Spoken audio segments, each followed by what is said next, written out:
She thought she was untouchable. She thought her word was enough. But when the truth played for everyone to see, the whole courtroom turned against her. The air inside the courtroom felt thick, almost suffocating. Rows of people sat stiffly, their eyes locked on the woman in uniform perched on the witness stand. Detective Rebecca Landry wasn't just any officer. She was a 15-year veteran, someone who had built a reputation as meticulous, fair, and unshakable under pressure. Today, her testimony would determine the fate of Darius Holt, a black activist accused of assaulting a police officer during a protest in downtown Indianapolis. Rebecca adjusted her posture, her fingers gripping the wooden ledge in front of her. The prosecutor, Michael Langford, stood tall, hands clasped, his voice smooth and deliberate. "Detective Landry, can you confirm for the court? Did you personally witness the defendant, Darius Holt, initiate physical contact with Officer Bryce Camden on the night of July 18th? She barely hesitated. "Yes, I saw him throw the first punch." The words landed like a gavel strike, direct, unwavering. She kept her expression neutral, almost detached, as murmurs rippled through the audience. Langford nodded approvingly. "To be clear, you're stating, under oath, that you saw Mr. Holt act aggressively first?" "Yes," she affirmed. He turned toward Officer Camden, raised his fist, and struck him in the jaw. "That's when Camden and I stepped in to subdue him." From the defense table, Darius sat motionless, his jaw tight, fingers curled into fists against the polished wood. Beside him, his attorney, Elliot Vance, didn't so much as blink.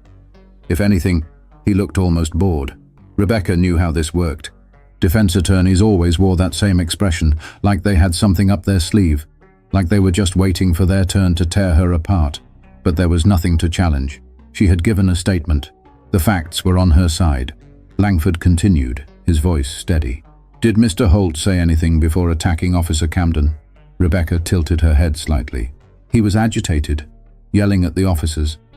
I don't recall the exact words, but it was clear he was aggressive before he threw the punch." More murmurs. The judge tapped his gavel once, signaling for silence. On the other side of the room, reporters scribbled furiously. The case had become a lightning rod for public discourse. Another activist caught in the crosshairs. Another officer's word against the man accused. The prosecution had spent days painting Darius as an instigator, someone who had let his emotions get the best of him. Rebecca's testimony was the linchpin. Langford gave a satisfied nod and stepped back. "No further questions." The judge turned toward the defense. "Mr. Vance, your witness." Elliot Vance stood slowly, buttoning his navy blue suit jacket with practiced ease. He was an older man, maybe mid-50s. His salt and pepper hair combed neatly, the kind of lawyer who had seen every trick in the book. He approached the witness stand casually, pausing just long enough for the weight of the silence to settle. Then he smiled. "Detective Landry, how long have you been with the department?" 15 years, she answered. "And in that time you've testified in court before?" "Many times." Vance nodded thoughtfully, hands resting lightly on the podium. "So, you understand the importance of accuracy in testimony?" Her shoulders squared. "Of course." Vance exhaled, almost as if he felt sorry for her. "That's good to hear. Because what I'm about to show you will require absolute accuracy."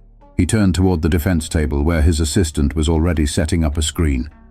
A few quiet clicks, a brief pause. Then, the lights dimmed. The screen came to life. The courtroom was about to see what really happened that night, but Rebecca had no idea what was coming. The air inside the courtroom shifted. It wasn't just the dimming of the lights or the flicker of the screen. It was something heavier, an invisible weight pressing against the walls, against the people, against Rebecca Landry. She straightened in her seat, hands clasped together as she watched Elliot Vance turn toward the screen, his expression unreadable. The judge gave a slight nod. "Proceed," he said. The footage began. At first there was only movement, a shaky view of flashing red and blue lights, figures shifting through a sea of bodies. The sounds of shouting, not just protesters, but officers barking orders, their voices colliding in a storm of confusion. The timestamp in the corner read July 18th, 10:42 p.m. The same night Rebecca claimed she saw Darius Holt throw the first punch. Then the camera steadied. On the screen, Darius stood near a group of officers. He wasn't yelling, wasn't lunging forward. His hands were raised, open palms, a universal sign of "I don't want trouble." He was talking, his mouth moving quickly, but there was no aggression in his stance. Rebecca's stomach tightened. The video continued. Officer Bryce Camden, the supposed victim, stood a few feet away.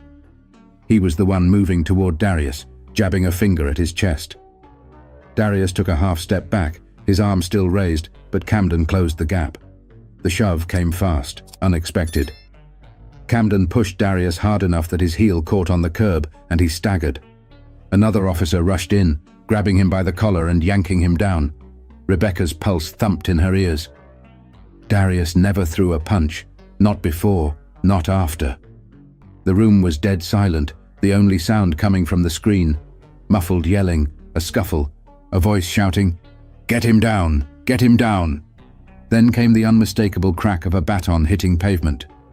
The video ended. The screen went black. A murmur rippled through the crowd, a low, shocked hum that swelled as people exchanged looks. Reporters scribbled frantically. Someone in the back gasped, "Oh my God!" Rebecca's hands clenched. Elliot Vance turned back toward her, moving slowly, deliberately. His face remained calm, but there was something in his eyes, something sharp, like a blade slipping between the seams of her carefully woven story. He took a step closer. "Detective Landry!" She swallowed. Vance gestured toward the blank screen. "Would you like to revise your testimony?" She didn't answer. Couldn't. The prosecutor, Michael Langford, shot to his feet. "Objection." "Overruled." The judge's voice was firm. Rebecca's throat went dry. She could feel every eye in the room drilling into her, some in shock, others in accusation. The weight of her uniform had never felt heavier. Vance let the silence stretch. "Detective," he said again, quieter this time, "you testified under oath that you personally witnessed Darius Holt initiate physical contact. And yet," he gestured toward the screen, "we all just watched the moment you swore happened. And it didn't." Her heart pounded.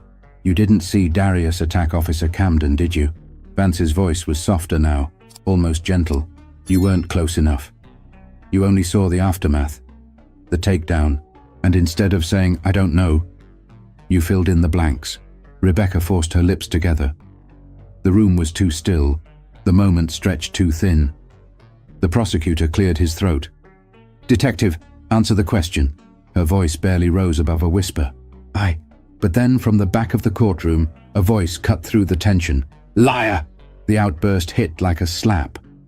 Gasps erupted, a ripple of voices crashing into one another. The judge slammed his gavel. "Order! I will have order in this court." But it was too late. The damage was done. The truth was out. And the world was already watching. Rebecca Landry had faced plenty of tense moments in court before, but this was different. The walls felt smaller. The eyes staring at her weren't just skeptical, they were furious. She could hear the whispers even as the judge tried to restore order. She lied. How many others has she done this to? This is why we don't trust them. Rebecca's hands gripped the edge of the witness stand, fingers pressing into the wood. She wanted to defend herself, to say she hadn't meant to lie, that she believed what she said when she said it. But what did that matter now? The screen had shown the truth, and the world had seen it too. The judge's gavel struck again. "That's enough. Any further disruptions and I'll clear the gallery." A murmur of discontent rippled through the courtroom. But the outburst stopped. Barely. Elliot Vance took his time before speaking again, letting the weight of the moment settle like dust after an explosion. "No further questions," he said, finally stepping back. The judge turned toward Rebecca. "Detective Landry, you may step down." Her legs felt stiff as she rose. She kept her face neutral, her shoulders squared. But she could feel the way people looked at her, the silent accusations burning through her uniform like a brand. She had lost them. The public, the courtroom, maybe even her colleagues. But outside these walls, the storm was just beginning. Because by the time Rebecca left the courthouse, the video was already everywhere. By nightfall, the city was on edge. News anchors dissected the footage in real time, each word another crack in Rebecca's reputation. A high-ranking officer caught in a blatant lie. The latest case of police dishonesty unraveling in court. How many more cases like this have gone unnoticed? Rebecca sat in her car outside the precinct, her phone vibrating with non-stop messages, some from colleagues, others from reporters, some from unknown numbers, messages filled with words she didn't dare repeat. A call came through. Captain Mitchell. She hesitated, then answered. "Sir." "Not over the phone," he cut in, his voice flat. "Inside. Now." Rebecca stared at the station entrance, her own reflection faint in the windshield. She knew how this worked. The department would need to get ahead of the story. Maybe throw her under the bus to save themselves. Maybe protect her if they thought it was salvageable. Inside the building, the atmosphere was ice cold. Some officers glanced at her. Others avoided looking altogether. A few whispered as she walked past, their conversations cutting off when she got too close. She barely had time to process it before she was in the captain's office, the door shutting behind her. Captain Mitchell, a grizzled man who'd spent 30 years in the force, stood behind his desk, arms crossed. "What the hell happened in there?" Rebecca swallowed. You swore under oath that you saw Holt throw a punch." His voice wasn't raised, but it carried the weight of disappointment. "And then the defense played that damn video. I thought I saw—" "No," he shook his head. "You didn't. And now we've got every reporter in the country breathing down our necks. The mayor's office is calling. Internal Affairs is opening an investigation." Rebecca's throat went dry.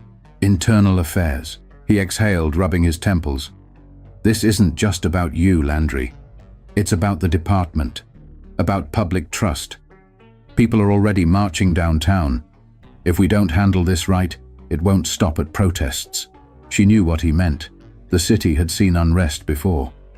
Once the fire started, it was hard to put out. She tried to keep her voice even. "What do you want me to do?" Mitchell's gaze was unreadable. "For now, keep your head down, don't talk to anyone, and pray that this doesn't get worse." But outside the station, crowds were already gathering, and silence wasn't going to be enough. Rebecca barely made it out of the station before the first camera flash hit her face. "Detective Landry, do you have a statement? Did you knowingly lie under oath? Are you being investigated for perjury?" The voices blurred together, a frenzy of reporters pressing forward, shoving microphones toward her, snapping pictures like she was some kind of criminal. She kept walking, head down, straight to her car. She'd barely shut the door before her phone buzzed again. Unknown number. She ignored it. Another call. Another text. She switched the screen off. Her hands tightened around the wheel. This morning, she had walked into court a respected officer. Now she was a name trending on social media. A symbol of everything people already suspected about cops who twisted the truth to protect their own. But it wasn't just about her anymore. Because while the media was tearing her apart, another battle was happening. One that Darius Holt was at the center of. Across the city, Darius sat in a dimly lit office, his lawyer pacing in front of him. "They're looking for anything they can use against you," Elliot Vance said. "Any old arrest, any controversial statement, anything they can twist." Darius leaned back, exhaling sharply. "So they smeared me first, and now that it's backfired, they're doubling down? That's how this works." Vance stopped pacing and met his eyes. "The department's not just going to sit back and let this destroy them. You won in court, but this isn't over." Darius rubbed his face. He wasn't surprised. He had seen it happen before. The moment someone challenged the system fought back. "So what do I do?" Vance folded his arms. "We go on offense. We show the world that this case isn't just about you. It's about all the times people like you didn't have a video to prove they were telling the truth." Darius nodded slowly. "So we don't just clear my name. We push for real change." Vance gave a small smile. "Now you're thinking like a man who actually wants to win." Meanwhile, behind closed doors, Rebecca's department was scrambling. A handful of top brass officers sat in the precinct's conference room. The mood was tense. Captain Mitchell stood at the head of the table, his fingers tapping against the desk. "We need a response," someone muttered. "This is getting out of control." Another officer exhaled sharply. "We should have never let Landry testify in the first place." She was our best shot at conviction, someone else said. She just got caught. Captain Mitchell cut through the noise. Here's the situation. If we throw Landry under the bus, the public might back off. If we protect her, this department takes the hit. He let that sit for a second. So what's the move? Silence. Then, she's expendable. Rebecca's entire career could be reduced to those 2 words. She didn't know it yet, but soon she would, because the system only protected its own until it needed a scapegoat. Rebecca sat alone in her apartment, the glow of the television casting shadows across the walls. Every news station was running the same clips. Her testimony, the video, the outrage. She had spent 15 years believing she was one of the good ones, that her badge meant something. But now she was the officer who lied on the stand and got caught. The department hadn't made any official statements yet, but she wasn't stupid. They were waiting, deciding whether to cut her loose or stand by her. Her phone buzzed. A text from Captain Mitchell. Come in tomorrow, 9 a.m. She stared at it for a long moment before turning the screen over. She already knew how that conversation was going to go. But across the city, Darius Holt wasn't waiting for anyone. The press conference was packed. Camera crews, activists, reporters, everyone wanted to hear what Darius had to say now that he was officially exonerated. The video had cleared him, but exoneration wasn't justice. Elliot Vance stood beside him as he stepped up to the podium, the city's seal behind him. He could feel the weight of hundreds of eyes, waiting for him to speak. He let them wait a little longer. Finally, he leaned into the mic. They tried to bury me with a lie. His voice was steady, calm, and if there hadn't been a video, we all know how this would have ended. Murmurs rippled through the crowd. This isn't just about me, he continued. How many people sat in courtrooms just like mine? How many officers sat in that witness stand and told stories that weren't true? He let that sink in before saying, how many times did the system work exactly the way it was designed to? Silence, the kind that meant people were listening. Darius scanned the room. I was lucky, but justice shouldn't depend on luck. He looked straight into the cameras. This department doesn't just need reform, it needs accountability. And I won't stop until we get it. The room erupted in applause. But while the city rallied behind Darius, the department was preparing its own move. The next morning, Rebecca sat in Captain Mitchell's office, her stomach twisted into knots. She already knew what he was going to say before he said it. Effective immediately. You're being placed on administrative leave. Rebecca exhaled through her nose, gripping the arms of her chair. So that's it? You're cutting me loose? Mitchell folded his hands. I fought to keep you on. But with the way this is blowing up, we need to show we're handling it. We? Rebecca let out a bitter laugh. I followed the case they built, testified the way they wanted me to, and now I'm the one getting burned for it. Mitchell didn't answer. He didn't have to. She knew how this worked. The department wasn't protecting her. They were protecting themselves. She stood slowly. What happens next? Mitchell sighed. Internal Affairs is still deciding whether to pursue perjury charges. You should get a lawyer. A lump formed in her throat. She had spent her entire career believing she was on the right side of the law. But now? Now she was just another name in a scandal. Rebecca turned for the door. She wasn't the victim here, but she wasn't going to take the fall alone. The courtroom was packed again. But this time, Rebecca wasn't sitting in the witness stand. She was at the defense table, hands folded, face unreadable. Her own trial had begun. Perjury. That was the charge, the very crime she had watched so many people face before. But she had never imagined she'd be on this side of the courtroom. The prosecution had built their case quickly. The evidence was undeniable. The video contradicted her sworn testimony, and no one, not her fellow officers, not the department, not even her own lawyer, could spin it into anything other than what it was. A lie under oath. Rebecca barely listened as the prosecutor outlined the facts. She already knew what they were. What mattered now was the sentence. The judge cleared his throat. Detective Landry, rise. She stood, her heart hammering in her chest. After reviewing the facts of this case, this court finds you guilty of perjury. The words landed like bricks. She barely flinched. The judge continued. Given your lack of prior criminal history and your years of service, I am sentencing you to 5 years of probation, the immediate revocation of your law enforcement certification, and 200 hours of community service. A sharp buzz went through the courtroom. Some people gasped, others scoffed. No jail time, someone muttered. Darius Holt sat in the front row, arms crossed, jaw tight. He wasn't surprised. Rebecca exhaled.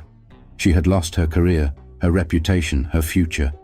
But she wasn't in a prison cell. For some, that was proof the system still protected its own. For others, it was the beginning of something bigger. Outside, reporters swarmed. Detective Landry, do you have any regrets? Do you think your punishment was fair? Will you apologize to Darius Holt?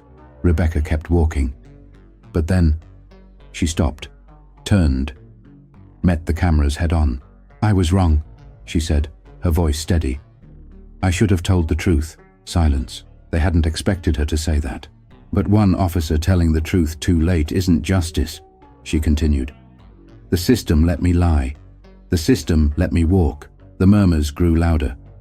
Then she looked at Darius, who was standing just a few feet away, watching. I can't change what I did, but I can decide what I do next. For the first time in weeks, she meant it. Weeks later, the protests were still growing. Darius Holt wasn't just an activist anymore. He was leading something bigger. And Rebecca? She wasn't a cop. She wasn't innocent. But maybe, just maybe, she wasn't beyond redemption.